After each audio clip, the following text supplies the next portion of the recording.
Another day, another extension from the Seattle Mariners. This time, it's Luis Castillo, and a bit earlier than expected, but hey, we'll take it. Thanks for tuning in to the Locked On Mariners podcast. Let's get into it.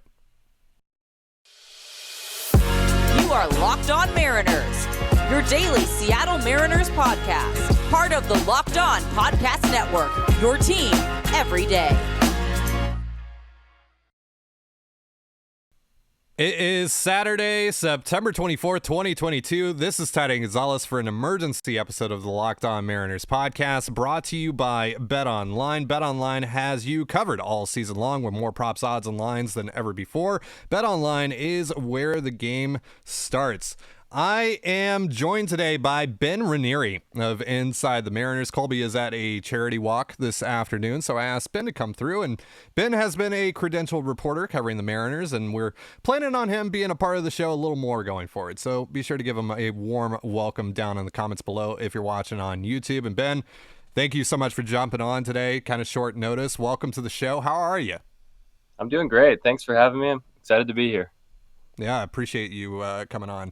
I reached out to Colby, this time so he doesn't get all upset that I abandoned him. I left him out, hanging out to dry. He did get an invite to the show, and he's out doing his thing today. So Ben, again, thank you for for jumping on. It's a special occasion too, because the Mariners have signed Luis Castillo to a 5-year extension worth $108 million. There's also a vesting option in 2028 that's worth $25 million. We'll get into those numbers a little later on, though. Don't you worry about that. But first, Ben, I just kind of want to get your initial thoughts on the deal. What do you think about it? I mean, initially, I think it's really exciting. It's just Jerry Dipoto and his crew, just another example of them being creative and getting a deal done with a young and exciting player.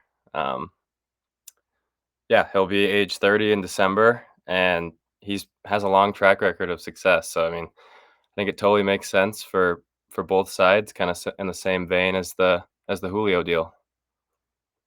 Yeah, and I think, for me, the first thing that comes across my mind is the timing, right? Because I didn't expect that I expected that they were going to sign him to an extension this offseason, but not right now. But I think the timing honestly couldn't be better considering the way that the Mariners are playing baseball right now. I think it's a good morale boost for that clubhouse and a good morale boost for this fan base. Because if you looked at our comment section on yesterday's video, it's starting to get a little dark.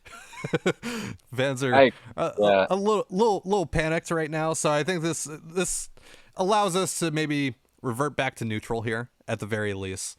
It's something that's positive news. It's something that's great news. And look, now the Mariners have Robbie Ray, Luis Castillo, Logan Gilbert, and George Kirby set up for years to come in this rotation. That's an incredible foundation for a rotation.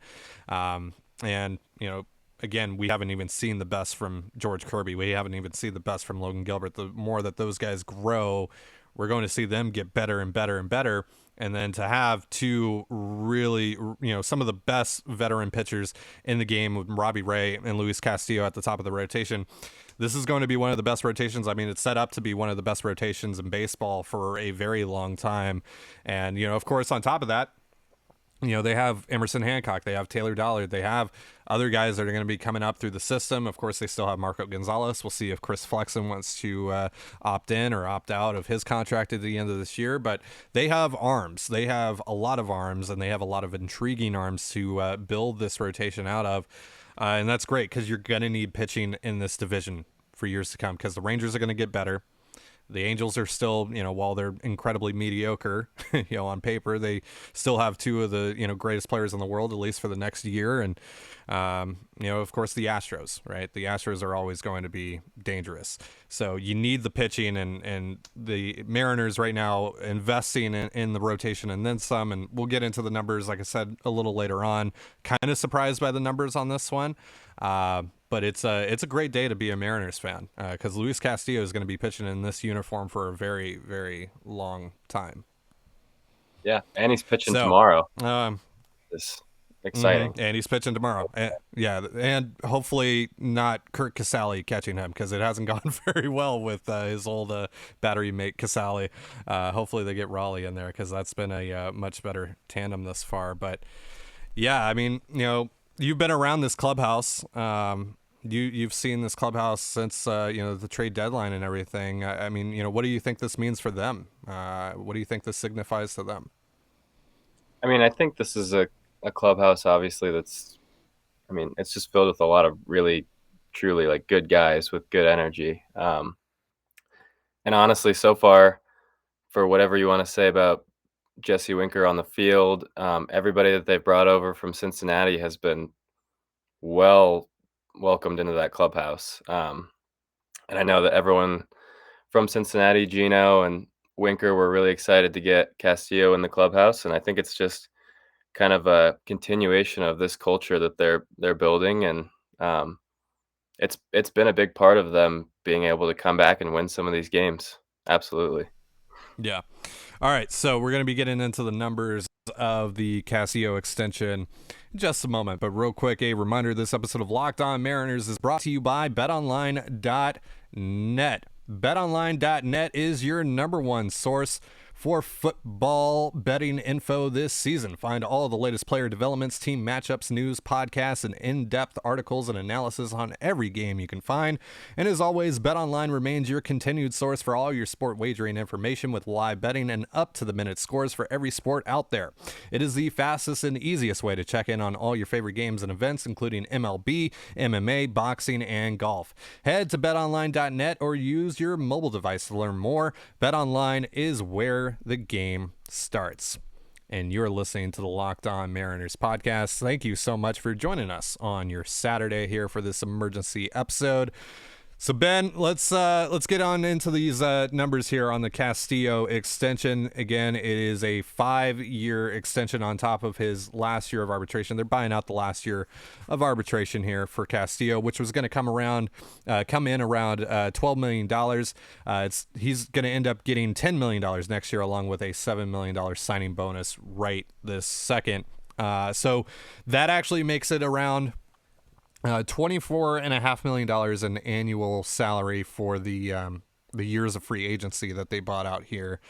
So it's a little higher than what Robbie Ray got this past offseason, because when you look at the $108 million over 5 years, it's like, oh, well, he actually ended up getting around $21.5 million, which is a couple $1 million less than Robbie Ray. But Jeff Passan of ESPN had been saying in his radio hits on 710 Seattle Sports that he kind of looked at the Joe Musgrove deal, which was about 5 years, $100 million, and then the Robbie Ray deal which was 5 years, $115 million, is kind of the starting point for Castillo, and he ends up landing somewhere here in the middle. But to me, obviously, congratulations to Luis Castillo getting paid. That's awesome.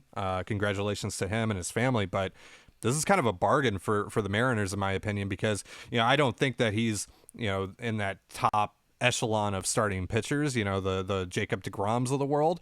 But those guys are making $40-45 million a year. I think he's kind of in that tier just below them, or maybe, one tier below that.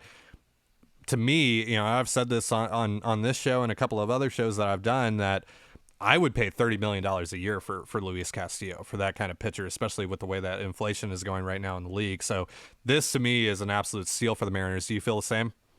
Yeah, absolutely. I mean, I think for a guy with a career three and change, 3.5 ERA, mostly in Great American Ballpark. I mean, he's already thrown 54 innings in a Mariner uniform, just 17 earned runs, which is about 2.83 ERA. I think he has the potential to get better, being in T-Mobile Park and being away from like just the bandbox that is Great American Ballpark. I think, and he's also arguably like got just as good of a track record as Robbie, if not better, in terms of ERA and some of the other numbers. So I love it. I love it. Well, and I don't think we've really seen the best of Luis Castillo yet since he's come over to the Mariners. The changeup has kind of been lagging behind. I mean, that's a true like 75 grade, 80 grade offering there, and I don't think we've seen that really reach its ceiling yet. So there's still things that can be tapped into here with Castillo. That's really exciting, and he's your rotational ace. There aren't many pitchers in the game that are better than Luis Castillo, so being able to lock him down for this kind of contract, instead of, letting this linger on into next year, letting this linger on into this offseason and potentially into next offseason where, he could go test the free agent market. I mean, that's huge. And it speaks, wonders to just the Mariners organization as a whole, that this guy came from outside the organization and just in a few weeks time, he's decided he wants to stay here. He wants to be here for pretty much the prime of his career. I mean, that's basically what he just signed up for. So that's pretty special, just kind of going back to, what this means for this organization. So there's also, a couple of other notes that we need to cover here with this deal.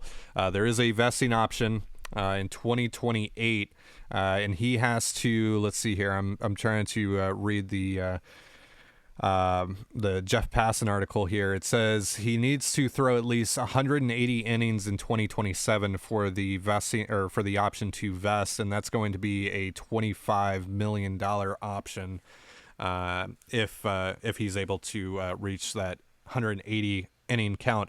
The other thing here as well, which is really interesting, Jerry Dipoto getting creative, being creative as ever, put in basically what is a Tommy John clause, that if he requires UCL repair between 2025 and 2027 and is forced to miss 130 plus days because of the injury, the Mariners will get a $5 million option for 2028 instead of the vesting option.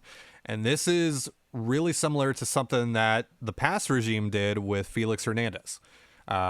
Thanks to Luke Arkins of Prospect Insider for pointing this out, but the Mariners had a similar clause in Felix's contract extension that if he had to undergo any sort of UCL repair, they would get a $1 million option for the 2020 season. Of course, that didn't happen, but so the Mariners also adding a little bit of a safety net in here for themselves as well if Castillo has to undergo a significant arm procedure. And of course, he's had some shoulder issues, he's had some injury concerns in the past, so that's probably what was the driving force there.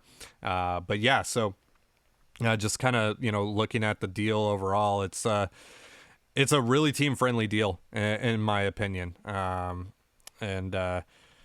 I mean, again, this locks down, one of the best rotations in all of baseball for years and years to come. I mean, how fun is this going to be to watch this rotation pitch for the next, at least 4 years? That seems to be, or I mean, that's how much longer they have Ray under contract.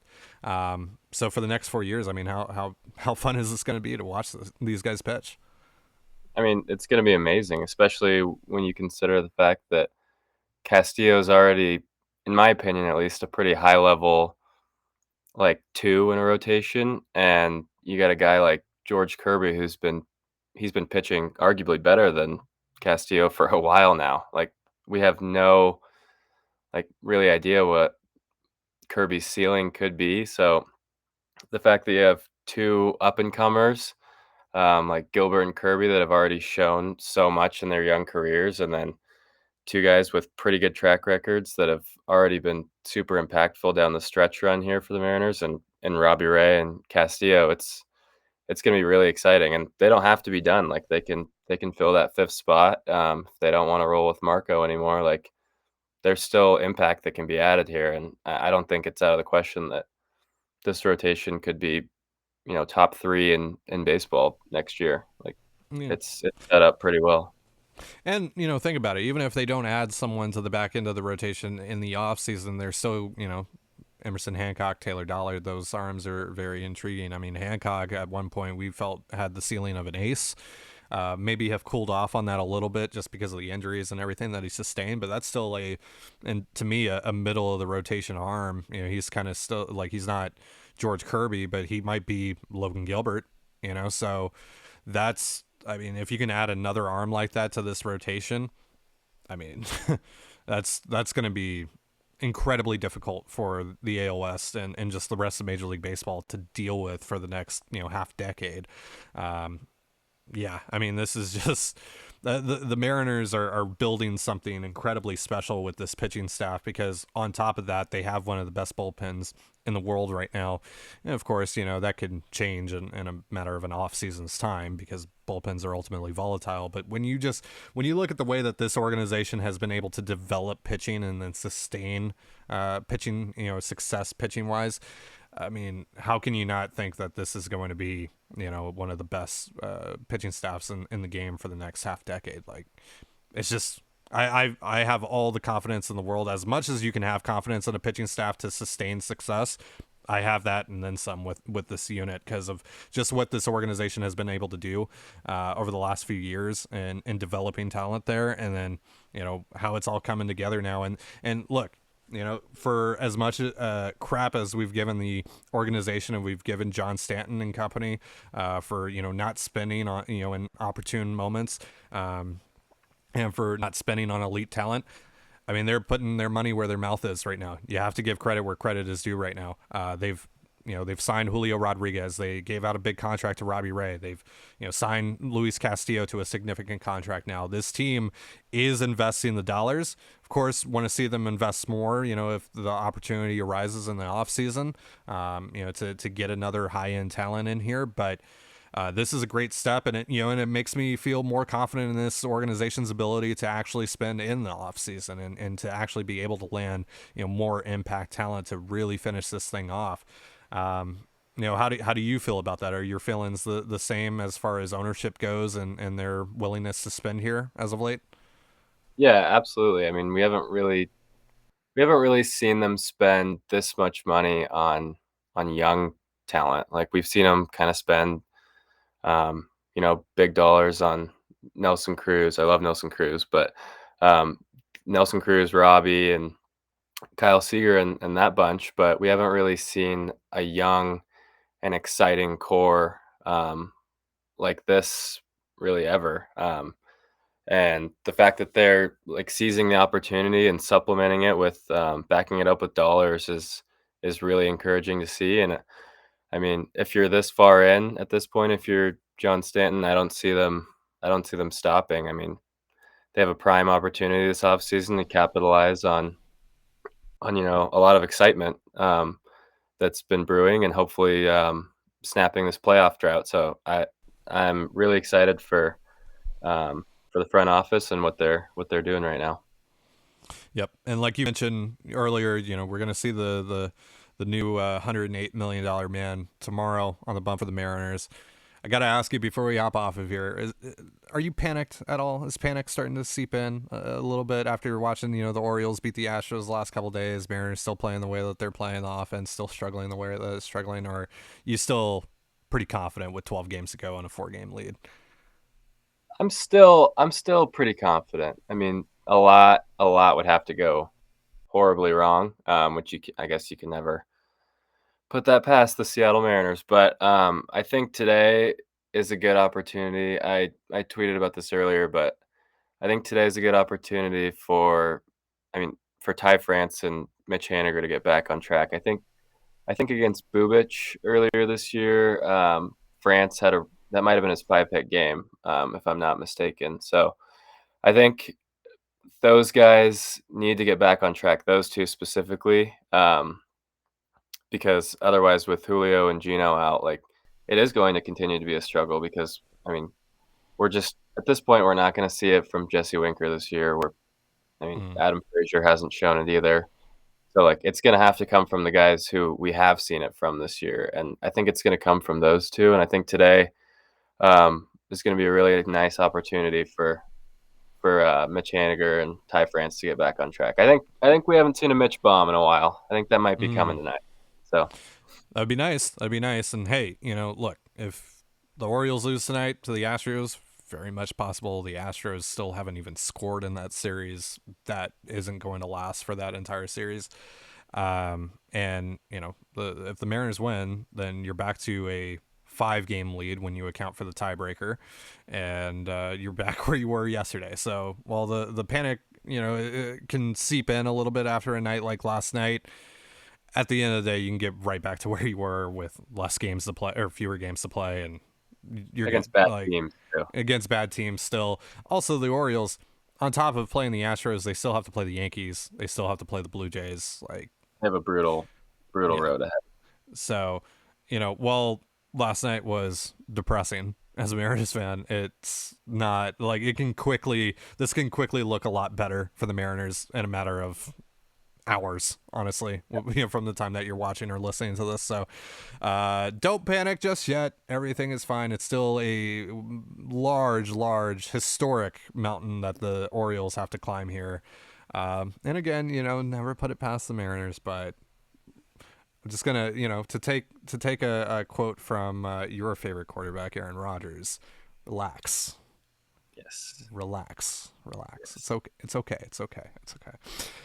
All right, so that's going to do it for our show. Thank you so much for joining us here on the Locked On Mariners podcast. For Ben Ranieri, I'm Tidy Gonzalez. Be sure to give us a follow on Twitter at LO_Mariners. You can follow me at Dane Gonzalez, CaneGNZLZ, and you can follow Ben at Ben Ranieri 10. You can also find all that stuff in the description of this episode, and thank you again for making us your first listen. Now make your second listen, the Locked On MLB podcast. MLB expert Paul Francis Sullivan brings humor, passion, and a unique perspective on every team and the biggest stories around the league. Follow the #1 daily league-wide podcast, Locked On MLB, on the Odyssey app, YouTube, and wherever you get your podcasts, just like us.